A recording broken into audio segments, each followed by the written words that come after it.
Culture war conversations can sometimes feel disembodied from reality, and at other times they mirror patterns that are really happening in front of us. I think the latter applies in the case of a Ukrainian solidarity mural that went up in the city last month and quickly ricocheted around political and cultural circles. The mural, funded in part at least by a decentralized right-wing billionaire network, is similar to others around the United States. What made Providence's response unique, and why was Providence selected for a mural like this to begin with? I invited the Boston Globe's Christopher Gavin onto the show to talk about his reporting on the story. Remember, you can follow me on Instagram at Bill Bartholomew. Christopher Gavin, Boston Globe, welcome to the podcast. Thanks, Bill. This is a story that it touches on so many different things simultaneously. For anybody who kind of needs that executive summary of what the story is based on your reporting for the Globe, give us that sort of general takeaways of how we got to where we are today. Sure, yeah, I'll try to do it in a nutshell here. But so basically, last year, people probably know if you follow the national news cycle, there was a Ukrainian refugee, Irina Zarutska, who was murdered on a public transit train in Charlotte, I think, North Carolina. I know it's North Carolina. Mm-hmm. And that really became this flashpoint politically. You saw the President Trump talking about this thing that happened, kind of going after crime in blue cities, to put it, short. And so that became a whole thing. And we saw in the weeks after that, Owen McCabe, who's the CEO of this software company. What's the name? I'm trying to remember off the top of my head. Intercom, that's it, yeah. Intercom, and he was basically like, you know what, I'm going to try to start this thing, fund this thing, get her face on murals all over, buildings and walls and cities around the United States. Elon Musk said he would contribute it. It got a little bit of buzz online. So fast forward to, this month or this past month, March, now that we're in April, in Providence. And there was one of these murals that was going up, being painted by a local artist, Ian Gaudreau. And we saw a lot of, controversy break out here, a lot of chatter online because it was going up on the side of the Dark Lady, which is this LGBTQ plus nightclub in the middle of downtown Providence. A lot of people were questioning why the club was allowing this, just given some of the backing of this project. I should say McCabe has been like a Trump supporter, has donated to his campaign before. So we saw that blowback, and try to speeding things up here a little bit. No, it's good. We're in the zone here. This is the detail that's essential to really understand the story. Well, so this past weekend, when this kind of conversation hit its, I would say, first crescendo, right? It's kind of gotten even louder since. But, we saw Mayor Brett Smiley, say that he would like to see it come down, or he would want to see it come down through his spokesperson.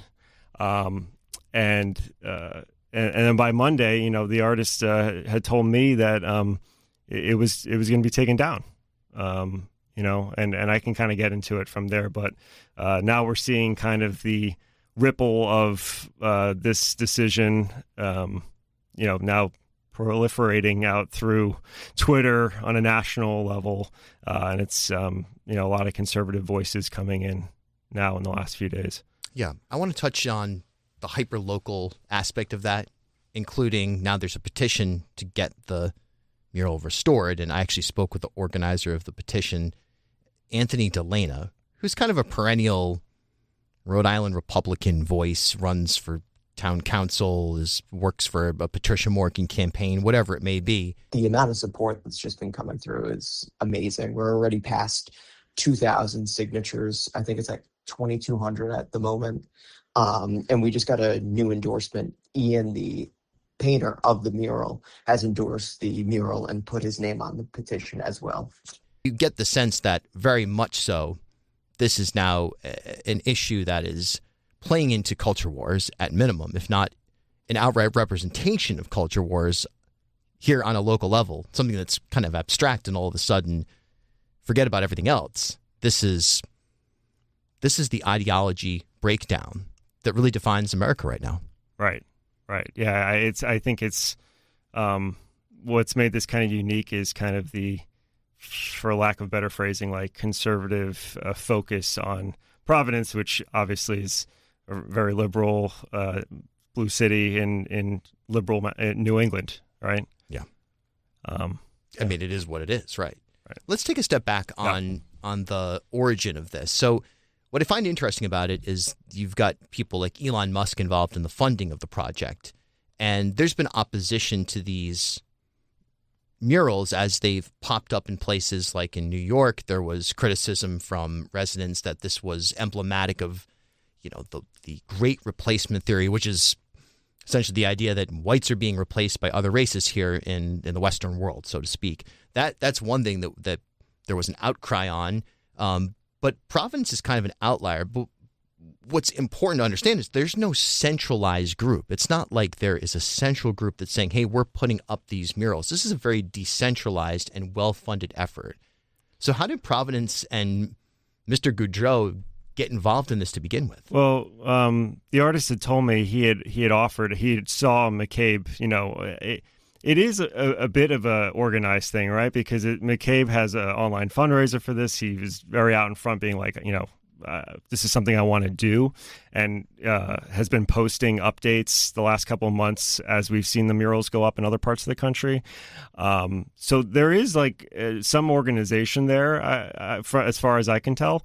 What was the second part? Did you have a part two to that? In terms of the organization of it, but then how did Providence and how did Mr. Goudreau get selected or involved in this? What's the connection there? Yeah, the artist had told me he had offered to, he had heard about this, and he had offered, had reached out to the, kind of McCabe camp, and had said, that this was something he wanted. Are you looking to advance in your career or explore a new field? The University of Rhode Island now offers a comprehensive portfolio of fully online programs designed to bring world-class education to you anytime, anywhere. Choose from a wide range of flexible asynchronous programs in business and leadership, data, tech and STEM, healthcare and pharmacy, marine and environmental sciences, and much more. With expert faculty and innovative courses, you'll gain the skills and knowledge to thrive in today's competitive world. Ready to take the next step? Visit uri.edu/online and discover how URI Online can help you achieve your goals. URI Online. Learn anywhere with us. You and your employees work hard for your customers. At HealthSource RI for Employers, we work hard for all of you. We offer access to 18 quality health insurance plans plus dental, flexible costs to meet your budget and get your staff what they need, and customized local support to guide you through it all. More than 1,200 Rhode Island employers choose health insurance through us. HealthSource RI. We work for you. HealthSourceRI.com/employers.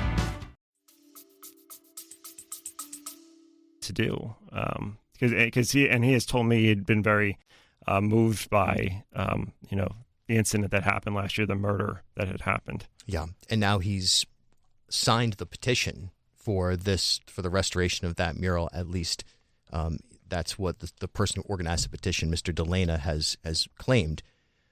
There's an interesting aspect to this as well that you covered quite well, which is the mayoral race, if you will, the politics in Providence around this, where Brett Smiley, the mayor of Providence, being challenged by David Morales, certainly to the left, Democratic Socialist, who is trying to also simultaneously run a bit of an economic populism campaign to get some sort of realistic coalition built. Neither of them have played too far into the general culture war stuff for the most part. But this one, Smiley was really out in front on.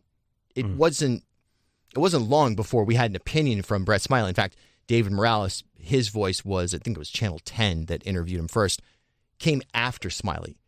So the politics in Providence are interesting as well, where you have a city council and a mayor's office that aren't always aligned. You have a mayor's race that is really about technocrat centrist versus democratic socialist. And yet, politically speaking, this was a non-starter. How did that come to be as far as your reporting can tell? Well, I should say I haven't dabbled much in the how this impacts the mayoral primary part of my reporting. Mm-hmm. To kind of reference what you said, Channel 10 was actually the one who had the interview with David Morales the other day. I mean, it's I think, like in some ways we've seen in the culture wars here, there is kind of a barometer of liberal politicking, right? Some of the folks on the left or Democrats, whomever who wants to get Democratic votes, or sometimes have to, or stating their values in a way. But I can't speak to the strategy of one campaign over the other, whether or not they're dabbling in this, Right. What about the Dark Lady? When speaking with them, how did they get involved in this? Why were they chosen, or did they volunteer their exterior to be the site for this mural? I mean, from what I remember, the other day, the artist had told me that he had approached them about it. I mean, they're private. I think he had said that they had temporary murals there in the past. It would be something that he can get approval for. They didn't return my request for comments on Monday directly, so I can only go off of the public statements that they've been releasing on social media. At first, they were kind of, when they got this backlash in their comments section over this, they had kind of been saying, we're Democrats, we're progressive people. They were trying to explain more of the meaning behind the art itself, it seemed. And the statement that they ended up putting out on Monday was that, they are going to discontinue the project, that they were deeply and sincerely sorry for everything that has taken place over the past week. And they put out a quote that said, "We remain committed to fostering unity, safety, and care for all members of our community, and we'll continue to listen, learn, and act with those values at the forefront." It's an interesting scenario where it's not usual allies of, well, let's just be honest, demographics here, where it seems like the venue, the Dark Lady, it just seems like they were like not expecting the backlash or prepared for it in any way, shape, or form. And it's not really connected to any specific demographic. The fact that it's an LGBTQ bar in this case is, it could have been any demographically aligned facility and the backlash would have been the same. There's no overlap, at least that I can tell, unless you've seen, is there any particular specific reaction there that you're seeing from any community? I mean, I'm reading the comments like we all were probably on that post, and there were some in there about people feeling that this wasn't aligned with the values of the LGBTQ plus community. Now, I don't want to speak specifically for any individual or any specific community, but we know, like in the past, Elon Musk has there's been he seemed to be unaccepting of his trans daughter. So that could be alarming, right? Sure. That a funder of this project maybe doesn't share those same values around transgender issues and maybe the broader issues. I don't know.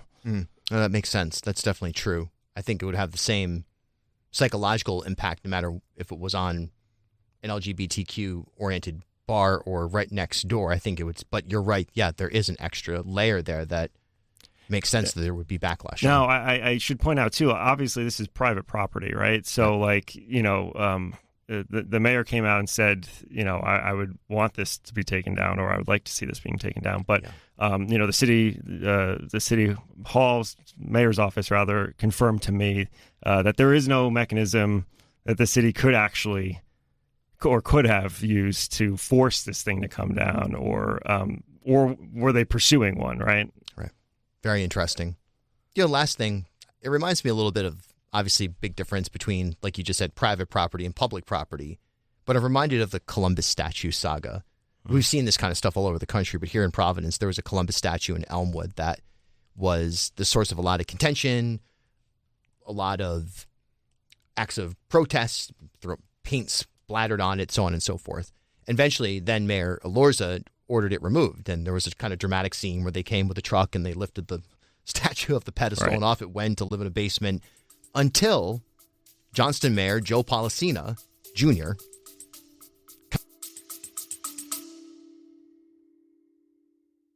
Half Street Group brings a new generation's perspective to leadership communications, strategic public relations, and digital marketing. Half Street helps organizations and leaders take control of their own stories and manage their reputations. They get results for their clients by focusing on audience message and culture, and by leveraging their decade-long relationship with media and opinion leaders in the Ocean State and throughout New England. Learn more at halfstreetgroup.com. Bartholomew Town's proud to partner with Waterfire Providence. Visit waterfire.org.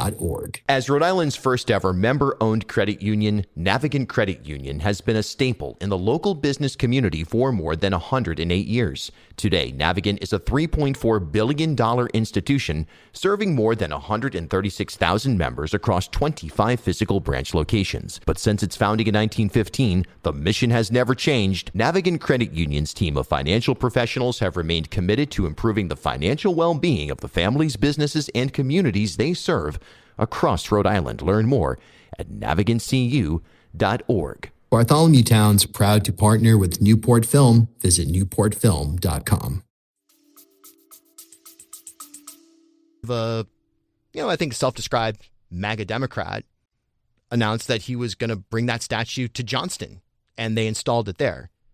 And you just saw this sort of red-blue line the same way that this particular issue sort of divides very easily along those lines. You saw it play out on a municipal level, where the reaction in Providence was, let's cover this thing with paint and get it the hell out of here, for the most part, or maybe not for the most part, at least from the vocal constituency. Where in Johnston, they had a celebration. They had Gene Balacenti, the news guy, come and do a big announcement. Everybody high-fived. It was like a big deal. It's like, this is great.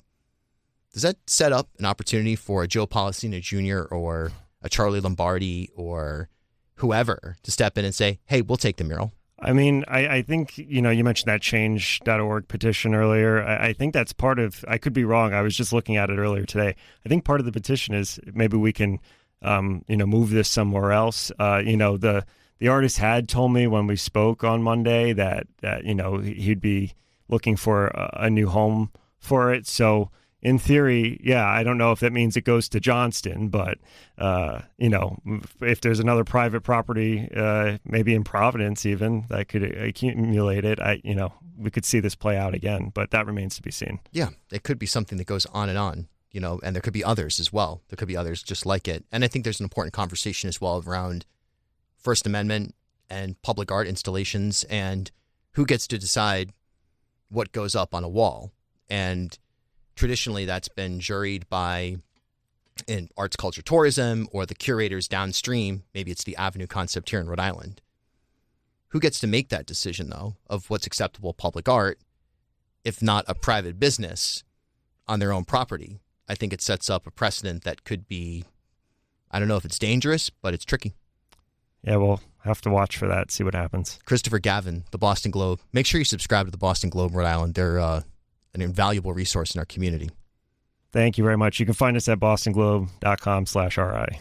Financial well-being on Bartholomew Town, presented by Navigant Credit Union. Visit navigantcu.org. Hey, Bill, great to see you again. And I'm Mike Matone. I'm the Senior Vice President, Chief Retail Banking and Experience Officer at Navigant. Rhode Island Anchor Home. It's a program that helps 40-plus Rhode Island families buy their first homes. What is Navigant's role in this Rhode Island Anchor Home program? Yeah, so Navigant is proud to be a part of the Rhode Island Anchor Home program. It's an amazing program that launched last December, designed to help Rhode Islanders achieve their dream of home ownership by lowering cost barriers associated with buying a home. The General Treasurer, James Diosa, in his office, they created the program in partnership with local institutions like Navigant. We've been proud to partner with his inception. At the end of the day, it is, there is inventory issues with housing in Rhode Island. Mortgage, 30-year fixed mortgage rates continue to remain high relative to where they've been over the last few years. Inflation outpaces income growth. So with building this program, it's a way where a first-time home buyer can achieve that dream and in the long run save money, right? Instead of being a forever renter, so to speak, or not having access to the housing market and to build generational wealth. 30-year fixed rates, interest rates starting at 3.99, subject to market conditions. No PMI, which is really important, so that additional tacked-on payment isn't there from the from a monthly payment perspective. There's a lot of talk about people coming up with money for a down payment. There's also closing costs. Does this program help with closing costs and that down payment? Yep, there is down payment and closing cost assistance with the Rhode Island Anchor Home Program. There's also homeownership counseling, HUD-approved homeownership counseling that happens through your home buying process. So not only are you going to get assistance with the down payment and closing costs, you're also going to get additional tools and resources to make sure that you can afford that and maintain that home over the course of living in that home. Why is it important from an investment in the community standpoint for the institution, for Navigant to be involved in programs like this? Yeah, it's important for Navigant to be involved in programs like this, Bill, because this is the fabric of who we are, right? Credit unions are founded on the principle of people helping people. And for over 100 years, starting as a credit union in Central Falls, we've built and worked on programs to help Rhode Islanders achieve their financial well-being. I think one of the stories that we shared with the treasurer is that we had a registered nurse who's a member of Navigant, got her first home through the Rhode Island Anchor Home Program. She's the first in her family generationally to own a home, right? Someone who's a hardworking member of the community, who's going to give back to the community in a very meaningful way through their work and through being a member of the community. And it helps build those communities and help them grow, right? In the short term and in the long term. That is what Navigant's mission and our values are, right? Is helping the Rhode Island communities thrive. And this program allows us to help Rhode Islanders be a part of that growth in their local market. Financial Wellbeing is presented by Navigant Credit Union. Visit navigantcu.org.